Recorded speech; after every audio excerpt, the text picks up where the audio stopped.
Hello anime lovers, स्वागत है आपका वाइपर एनीमे एक्सप्लेन्ड चैनल पर। और आज हम देखेंगे अटैक ऑन टाइटन सीजन 3 के एपिसोड नंबर 4 को। अगर आपने इसके पिछले एपिसोड्स नहीं देखे हैं तो पहले उन्हें जरूर देख लीजिए, क्योंकि उन्हें देखे बिना ये एपिसोड आपको बिल्कुल भी समझ में नहीं आएगा।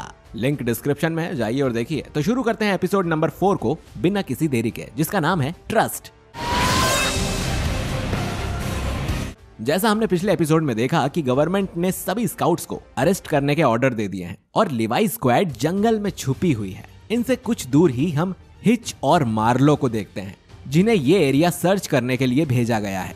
मार्लो को ये बात हजम नहीं हो रही थी कि स्काउट्स किसी का मर्डर करके जंगल में छुपेंगे, जबकि उन लोगों ने तो ना जाने कितनी बार ह्यूमैनिटी को बचाने के लिए अपनी जान को जोखिम में डाला है। हिच कहती है कि तुम्हें याद नहीं, जब एरन फीमेल टाइटन से लड़ा था, उन्होंने स्टोहे जिले को युद्ध का मैदान बना दिया था और लड़ाई में ना जाने उन्होंने कितने मासूम लोगों को कुचल डाला था। और उस दिन के बाद से हमारी दोस्त एनी भी लापता है। कुछ आगे जाने पर ही उन दोनों को आर्मिन नदी से पानी भरते हुए दिखता है। वो दोनों उस पर गन पॉइंट कर उसे सरेंडर करने को बोलते हैं, लेकिन इससे पहले कि वो उसे अरेस्ट कर पाए, लिवाई और मिकासा वहां आकर उन्हें बंदी बना लेते हैं। ट्रोस्ट जिले में लोकल न्यूज़पेपर से रॉय और पियर कमांडर नाइल का इंटरव्यू लेते हैं और पूछते हैं कि क्या यह सच है कि स्काउट्स ने किसी मासूम का मर्डर किया है। इस पर नाइल कहता है कि वो अभी किसी बात को कंफर्म नहीं कर सकता, लेकिन सबूत इसी तरफ इशारा कर रहे हैं। इस पर पियर कहता है कि मतलब बिना सबूत के स्काउट्स पर इल्जाम लगाया जा रहा है। ये सुन उनका सीनियर उसे डांट देता है और नाइल से कहता है कि वो इंटीरियर पुलिस या नए ओडियम गियर के बारे में अपने अखबार में कुछ भी नहीं छापेंगे। नाइल को भी चिंता थी कि नए ओडियम गियर के बारे में उसे भी कोई जानकारी नहीं है और किसी दिन नया ओडियम गियर उसके मर्डर के लिए भी यूज हो सकता है। दूसरी तरफ फिगल रीव्स इंटीरियर पुलिस से अपनी जान बचाकर भाग रहा होता है, क्योंकि उसे पता था कि उसके फादर को स्काउट्स ने नहीं बल्कि पुलिस ने मरवाया है। वो एक कोने में जाकर फंस जाता है, लेकिन हांजी उसे रेस्क्यू कर लेती है। हांजी फिगल से कहती है कि उन्हें मर्डर का सच पब्लिक को बताना होगा, लेकिन फिगल बुरी तरह से डरा हुआ था। अगर उसने अपना मुंह खोला तो रॉयल गवर्नमेंट उसे मरवा देगी। हांजी कहती है कि अब वो या तो अपनी सारी जिंदगी इंटीरियर पुलिस से कायरों की तरह छुपकर जी सकता है, या थोड़ी हिम्मत करके सच दुनिया के सामने ला सकता है, फिर चाहे उसमें उसकी मौत ही क्यों ना हो जाए। तभी उसकी तरफ कुछ ऑफिसर्स आने लगते हैं और हांजी फिगल को लेकर भाग जाती है। इधर जंगल में हिच और मार्लो के गियर और वेपन्स छीन लिए जाते हैं। लिवाई का प्लान था कि उसकी स्क्वाड के 2 मेंबर्स हिच और मार्लो की जगह मिलिट्री पुलिस में घुसपैठ करेंगे और एरन की लोकेशन का पता लगाएंगे, और इससे वो नाकाबंदी को भी आसानी से पार कर सकेंगे। लिवाई कहता है कि उन्हें हिच और मार्लो को ठिकाने लगाना होगा। ये सुन हिच गुस्सा हो जाती है और लिवाई से कहती है कि तुम लोगों को क्या लगता है, तुम इंसाफ के रखवाले हो? तुमने तो स्टोहे जिले के बैटल में सैकड़ों मासूम लोगों को मारा था, जिनमें उसकी रूममेट एनी भी शामिल थी। तुम एनी को तो जानते ही होंगे, उसने तुम लोगों के साथ ही ट्रेनिंग ली थी। लिवाई हिच को करेक्ट करते हुए रिवील करता है कि जिस फीमेल टाइटन को हमने पकड़ा था वो और कोई नहीं बल्कि एनी ही थी। ये सुन हिच और मार्लो दोनों शॉक हो जाते हैं और लिवाई को गुस्सा आता है कि गवर्नमेंट के अलावा और कोई कुछ जानता ही नहीं। लिवाई कहता है कि उन लोगों के वहां से जाने के बाद तुम दोनों को छोड़ दिया जाएगा। मार्लो लिवाई से कहता है कि उसे स्काउट्स पर भरोसा है और वो उनकी मदद करना चाहता है, फिर इसके लिए उसे चाहे अपनी जान ही क्यों ना देनी पड़े। लेकिन लिवाई उसे मना कर देता है, वो किसी अनजान आदमी पर भरोसा नहीं कर सकता था। लिवाई साशा से कहता है कि इन्हें घने जंगल में ले जाकर बांध दो, लेकिन जीन ये काम खुद करना चाहता था, तो लिवाई उसे अलाउ कर देता है। जीन उन्हें वहां से ले जाता है और कहता है कि उसने प्लान बदल दिया है। वो उन दोनों को जान से मारने वाला है, क्योंकि उन्हें जिंदा छोड़ने का रिस्क वो नहीं ले सकते।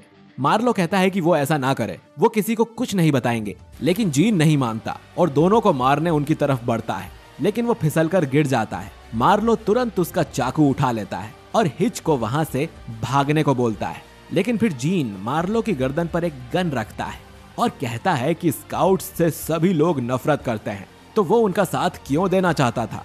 मार्लो कहता है कि स्काउट्स ही है जो अभी भी फाइट कर रहे हैं। वो भी पहले स्काउट रेजिमेंट ही ज्वाइन करना चाहता था, लेकिन डर के मारे उसने ऐसा नहीं किया, लेकिन उसे स्काउट्स पर पूरा भरोसा है। इतना कहकर मार्लो अपना चाकू गिरा देता है। जीन असल में इन्हें कभी मारने ही नहीं वाला था, वो बस इनका टेस्ट ले रहा था कि ये भरोसे के लायक है या नहीं। अचानक हिच जीन के सर में एक स्टिक से मारती है। मार्लो उसे रोकते हुए समझाता है कि वो बस हमें टेस्ट कर रहा था, उसके हाथ में कोई गन भी नहीं थी बल्कि एक लकड़ी थी। मार्लो जीन को हाथ देकर उठाता है और जीन कहता है कि अब लिवाई को भी उन पर भरोसा करने में कोई परेशानी नहीं होगी।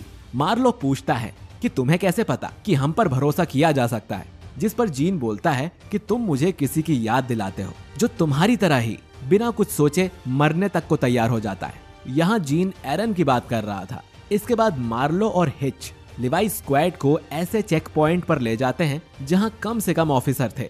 लिवाई उन दोनों को थैंक यू बोलता है और अपनी जगह पर जाने को कहता है। इससे पहले कि उन पर किसी को शक हो, वो दोनों वहां से वापस चले जाते हैं। इसके बाद लिवाई स्क्वाड चेक पॉइंट पर अटैक कर सभी ऑफिसर्स को बंदी बना लेती है और लिवाई इंटीरियर पुलिस के ऑफिसर्स से पूछताछ करने लगता है। इधर ट्रोस्ट जिले में फिगल पुलिस से भागते हुए एक जगह जाकर फंस जाता है। ये एक पुरानी बिल्डिंग थी जिसमें अब कोई नहीं रहता। फिगल कहता है कि मरने से पहले उसे जानना है कि उन लोगों ने उसके फादर को क्यों मारा। रॉजर नाम का ऑफिसर उसे बताता है कि डीमो ने स्काउट से हाथ मिलाकर उन्हें धोखा दिया था, इसीलिए वो मारा गया और उसे किडनैपर बनने के लिए भी मिलिट्री पुलिस ने ही मजबूर किया था। अगर वो उनकी बात नहीं मानता तो उसी समय मारा जाता। ये सुन फिगल का सारा डर खत्म हो जाता है। वो रॉजर से कहता है कि उसके फादर ने उसे एक बात सिखाई थी कि एक अच्छे सौदागर को सही लोगों से सौदा करना चाहिए और वो खुश है कि उसने ऐसे लोगों से सौदा किया जो उसके फादर की मौत का बदला ले सकते हैं। और तभी हांजी और मॉबलिट वहां आकर रॉजर और उसके साथियों को पीट देते हैं। इसके बाद हांजी चिल्लाती है कि सबने इसकी बात सुनी या नहीं, और फिर रॉजर देखता है कि वो खाली बिल्डिंग सैकड़ों लोगों से भरी हुई है। असल में हांजी ने ये जाल बिछाया था ताकि ऑफिसर पब्लिक के सामने कबूल करे कि डीमो को किसने मारा है। रॉजर कहता है कि इससे कोई फर्क नहीं पड़ता, गवर्नमेंट डिसाइड करेगी कि क्या सच है, ना कि जनता। फिगल उसे चुप करते हुए अनाउंस करता है कि उसके फादर के बाद अब वो रीव्स कंपनी का बॉस है और उनकी कंपनी यहाँ के लोगों को प्रोटेक्ट करेगी। ये सुन सभी लोग उसके लिए ताली बजाने लगते हैं और हांजी भी उसे कॉन्ग्रेचुलेट करती है। इधर रात हो जाती है। लिवाई उस ऑफिसर को पीट कर पूछता है कि एरन और हिस्टोरिया कहाँ हैं,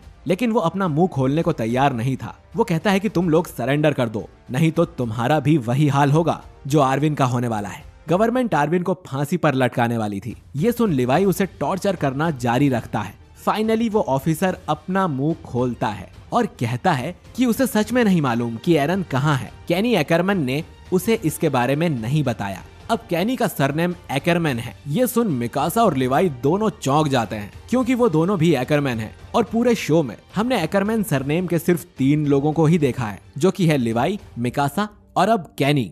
लिवाई उस ऑफिसर की और हड्डियां तोड़ने लगता है। तभी साशा कहती है कि कोई उनकी तरफ आ रहा है। वो ऑफिसर हंसता है, अब तुम लोगों का खेल खत्म।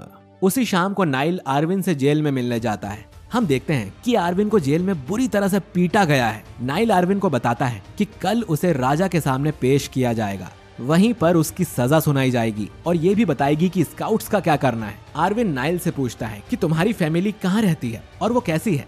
नाइल बताता है कि वो लोग वॉल रोज के पास रहते हैं और वो ठीक ही होंगे। कई दिनों से वो उनसे मिलने नहीं जा पाया है, लेकिन तुम ऐसे सवाल क्यों कर रहे हो। आर्विन कहता है कि उसने पिक्सिस के साथ मिलकर एक प्लान बनाया है। अब कल जो कुछ भी होगा उसमें आर्विन कुछ नहीं करेगा, बल्कि तुम्हें डिसाइड करना होगा कि तुम क्या चाहते हो। ये सब बातें सुन नाइल सोच में पड़ जाता है कि आखिर कल क्या होने वाला है। अगले दिन आर्विन को राजा और अब की मिनिस्टर के सामने ले जाया जाता है और एक मिनिस्टर बोलता है कि आर्विन को मारने के बाद वॉल्स का राज ही रहेगा और वॉल के अंदर शांति बनी रहेगी।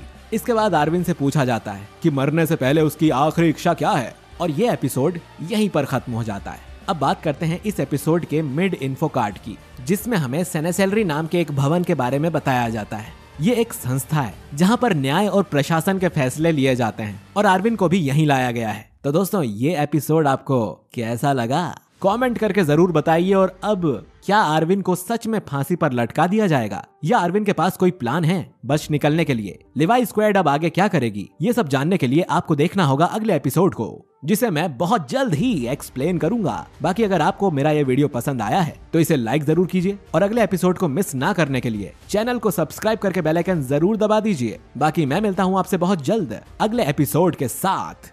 शुक्रिया।